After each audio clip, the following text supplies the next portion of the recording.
Today I'm going to talk about something that is very, very difficult for a lot of people to deal with. And, how do we face death, or how do we grieve, or how do we handle the news when tragedy in our family, a loved one is coming or has happened? About a month ago, that our dog Maverick ended up not wanting to go outside. And every morning, Maverick would just jump. I'd have fun trying to put his collar on. He was just so energetic to go for his walk. And this day, he just didn't even want to go outside the door. So we knew there was something wrong. So we called the vet, and it was a Friday. They didn't have an appointment until Monday. So we ended up saying, okay, let's see what happens during the day. Saturday, he was back to himself. Sunday, he was back to himself again. He was running around. And Monday we said, well, let's keep that appointment that we had and find out, what had happened. Come to find out that what had happened was that his stomach was full of blood, his abdomen. The vet told us to take him to hospital to do exploratory surgery and to determine why he had that. But most likely is, he had a tumor that somehow blew up. Certainly enough, we take him to the veterinary hospital. You talk about people being cruel and how they give you the news. My dad died of cancer, and I remember the doctor telling me, take him home because he's going to die and any day now. And I was like, Doc, he is a human being. I mean, can you just tell us that news a little better? And instead of just go home because he's going to die, might as well die home. God, it's not like a plant that you're processing or just something you're throwing away.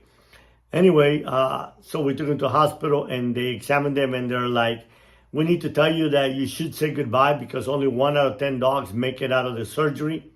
And it was devastating for our son, Esteban, for my wife, even for me. But I've come so close to seeing death so many times in my life and seeing how my dad died in my arms that, I just look at death as something that is natural, something that will happen. Not something that we want, not something that we desire, but something that's going to happen, that is inevitable. And, I just try not to think about it and know that, everything is in God's hands. I mean, that's difficult to really deal with when you think about it. So my son broke down. It was horrible. We left him there at 4 o'clock. We did not hear back from them till 1. They told us they would call us after the surgery if he even survived. And we didn't hear back till 1:30 in the morning. So we were in pins and needle, and they're like, he made it out of surgery fine. We didn't see no cancer anywhere in his liver, or we just removed the spleen. He had a tumor that blew up. He lost a lot of blood. So he stayed in the hospital for 3 days, and every day he was getting a little better and better. And they said, but look, we have to wait and send the biopsy out. So the biopsy went out, and today, Monday, the news came that he does have cancer. And it's devastating for my son, Esteban. He's very, very close to a dog. He's never, ever experienced death before. So it's very, very difficult. Very difficult for my wife because this dog was her shadow, or is her shadow. He's still with us. And it's really sad because they tell her that he's going to be fine and look like normal for the next 4 months, but the cells are in him, even though they didn't find no cancer in the liver. The cancer cells are in his body, and he'll die 2 to 6 months. I mean, that's tough. Really, really tough. So how did I deal with it?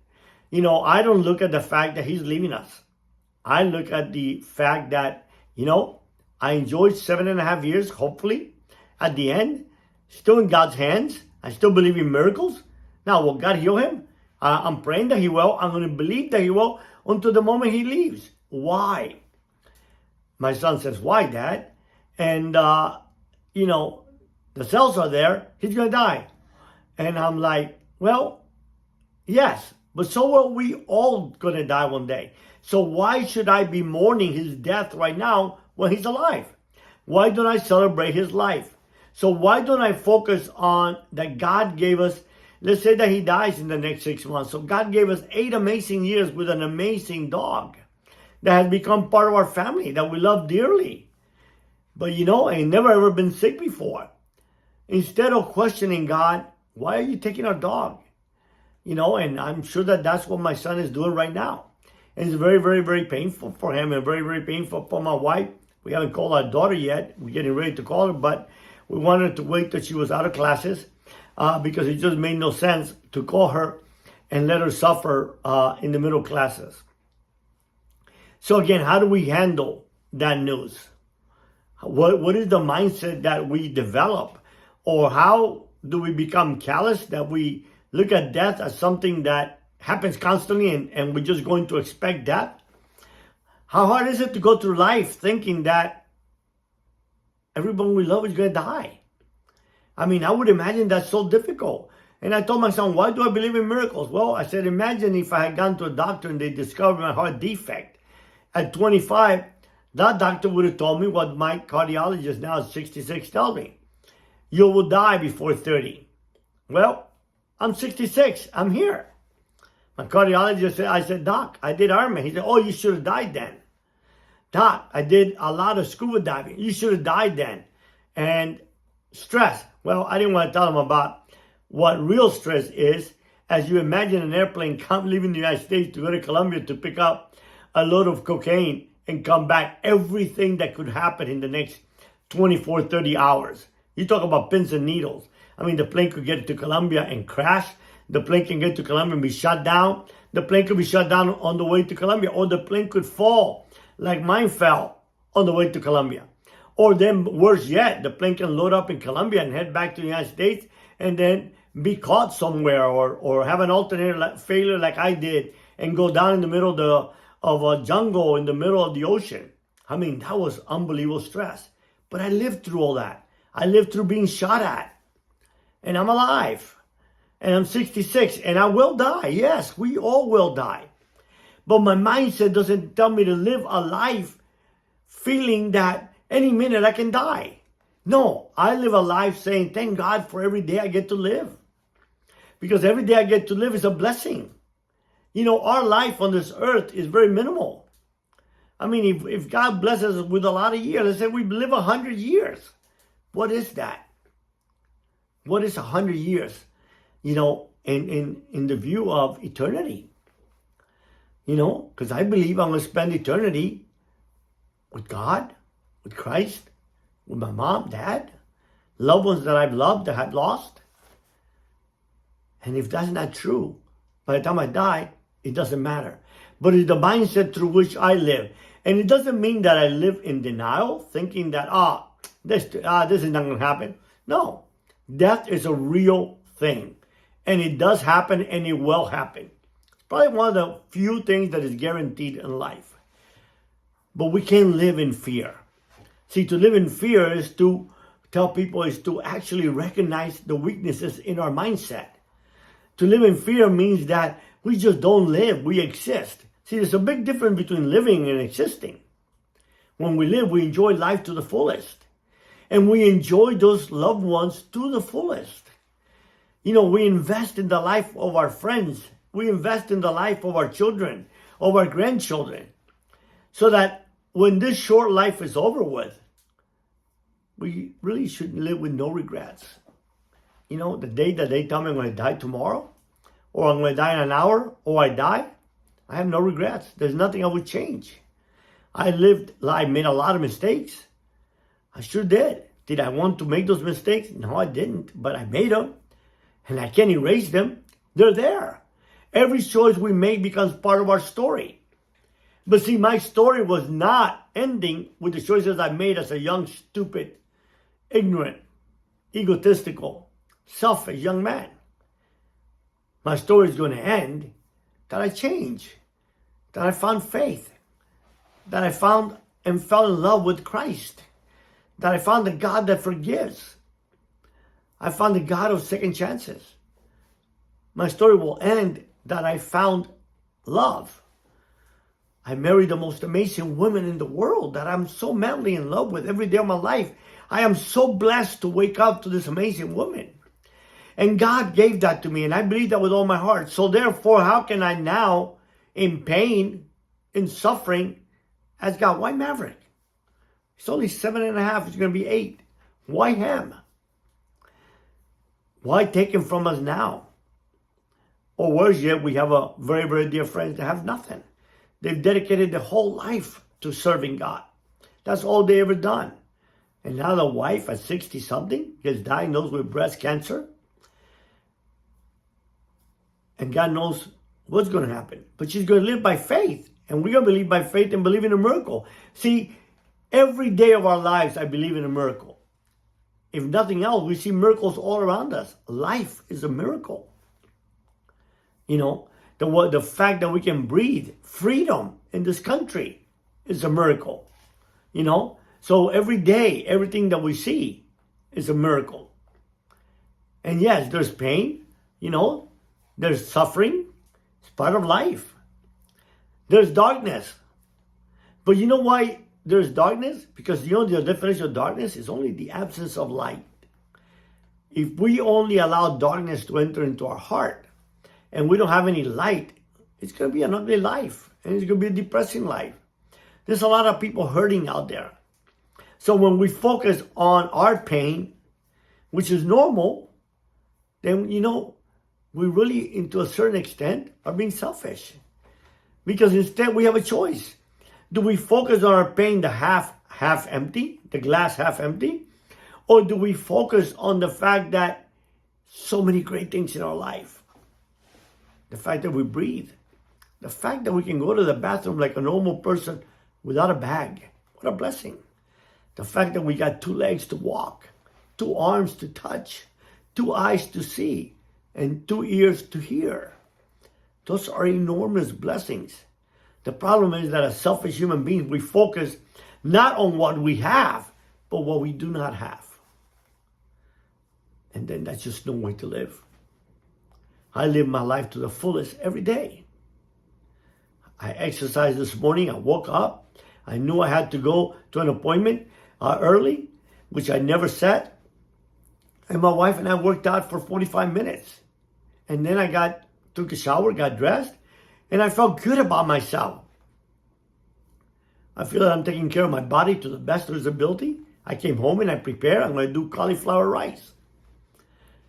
And am I suffering inside? Yeah.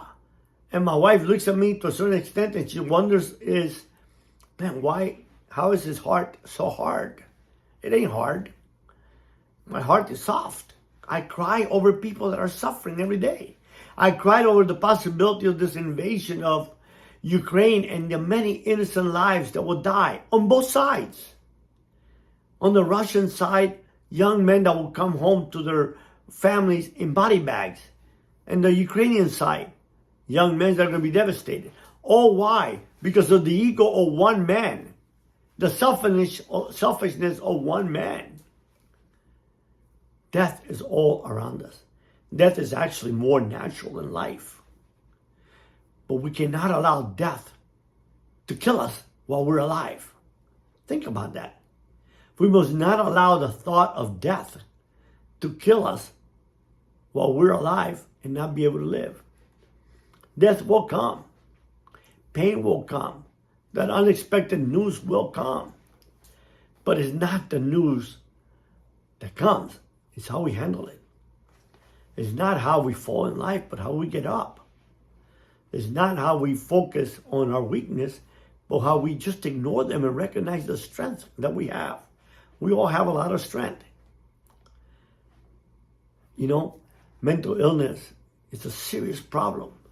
And it's more of a problem because for so long we have ignored it. I was ignorant to the fact of mental illness. My wife suffered from clinical depression.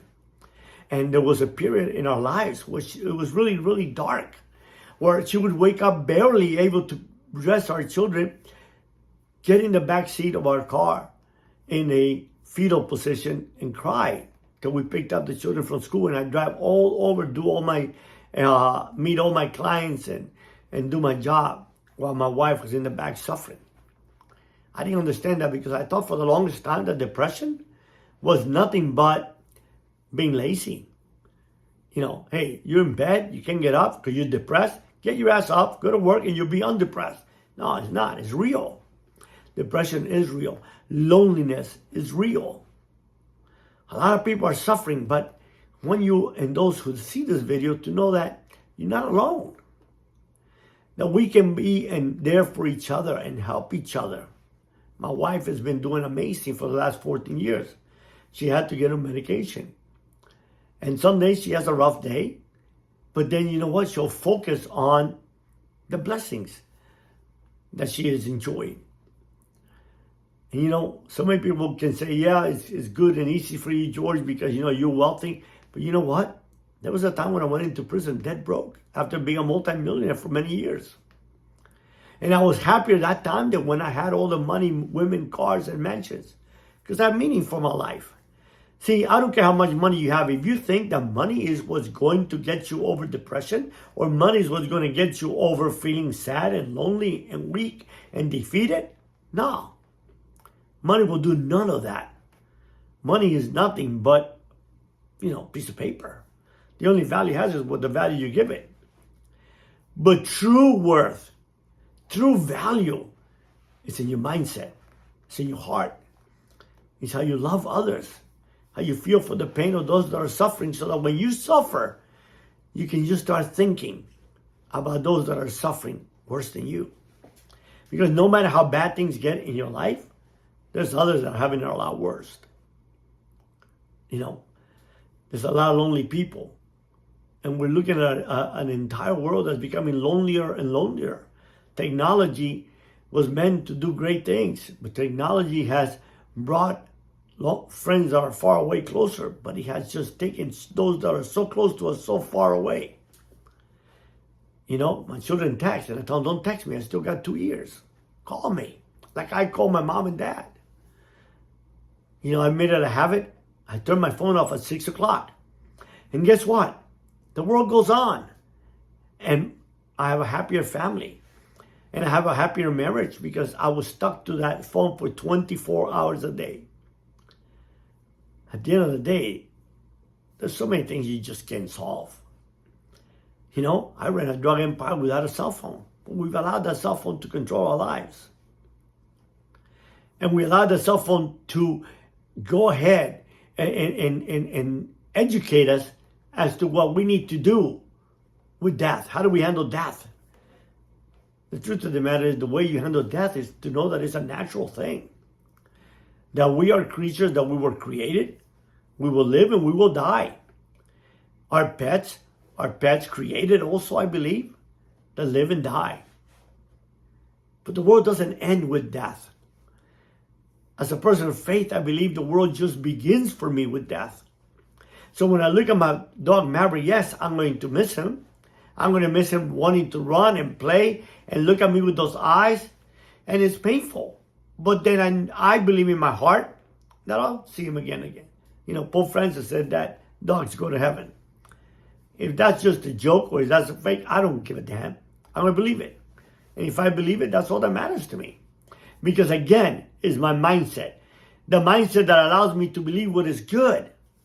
And not to live in obscurity and deny that bad is there, but just not to focus on that. See? People say, I don't have enough time. But we all have 24 hours. It's what we do with them. People say, you know, I just don't feel like I can achieve anything. Well, then just erase the mindset and tell yourself that there's nothing in this world that someone has done that you cannot do. People say, I have a horrible marriage. I fell out of love. No, you didn't fall out of love. You're choosing to allow your mindset to say you don't love a woman that one day you loved so much. There's no such thing as falling out of love or falling in love. What is it? You know, you fall off a chair. You fall off the sky. You fall off, you know, in the floor. No. Love is a choice we make. We choose to love and we choose not to love. Me, as a person of faith, I choose to obey God when He says, love one another as I have loved you. Think about that. Religion makes all these rules that just suck. That tell you all this do, don't. And it's really, really simple. We don't need all those mandates or all those precepts. We need to live by two. Just two. Love God with all your heart, mind, spirit, and soul. And love your brother as yourself. Who is your brother? Everyone that has been created by God. Yes, that African American. Yes, that Asian, that Hispanic, that redneck, that white man, that yellow man, whatever, whoever. Everyone created by God is my brother, my sister. And I am to love them. And then, but they said, but that person is unlovable. No. I'll love that person for their faults, in spite of any virtue they have. Because see, I control love. And as long as I love people, I believe one thing. The most hardened of all hearts will respond to unconditional love.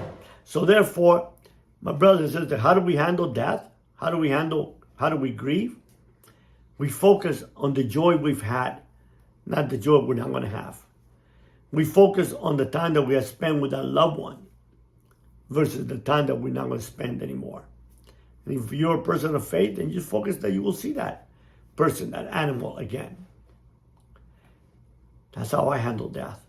That's how I handle those news. I look at death more natural than life. But the truth of the matter is I don't let death destroy me. I look at death as something where we pass from one stage to another. I don't focus on death. I focus on life. I don't focus that my dog has got 2 months or 6 months or 4 months, as the veterinarian said. I focus that every day I have him is a gift from God. And the day he leaves, I thank God for the days I had. Same way I do with my father. Will I miss him? Of course. Do I miss my father? Every day I cry for him. It's been over 25 years. But it's not the end. See? There'll be a tomorrow. And that's just the cycle of life. It is the cycle of life. What's important is not to fulfill that cycle or complete that cycle in defeat, in pain, in fear. Complete the cycle in victory. Because there is a God that loves. How do we handle death or the news of death? We don't smile. We cry. We grieve. But we rest upon the joy we've had, not the joy that was not guaranteed. Be blessed.